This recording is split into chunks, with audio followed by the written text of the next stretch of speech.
आज आपण लहान मुलांच्या आवडीची रेसिपी बनवूया। त्यासाठी ब्रेड, तूप आणि इकडे दुधामध्ये साखर घालून घेतलेली आहे। आपण त्याच्या साखरेऐवजी तुम्ही मध पण वापरू शकता। छान आपण तूप घालून घेणार आहोत कढईमध्ये आणि ब्रेड या पद्धतीने असे खरपूस सोनेरी रंगाचे होईपर्यंत छान आपण क्रिस्पी करून घेणार आहोत।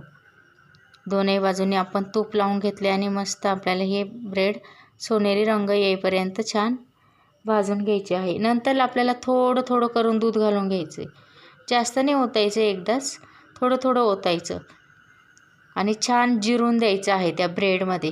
परत दुसऱ्या साईडनी पलटी करून घ्यायचे आणि दुसऱ्या साईडनी पण ओतून घ्यायचे थोडं थोडं करून। लहान मुलांसाठी ही रेसिपी आहे स्पेशली। बघा किती छान लहान मुलं ही रेसिपी एकदम आवडीने आणि चवीने खातात। अशा पद्धतीने आपण दुधातील गोड ब्रेड बनवलेले आहे। याच्यावरती तुम्ही मध टाकून पण खाऊ शकतात। कशी वाटली रेसिपी?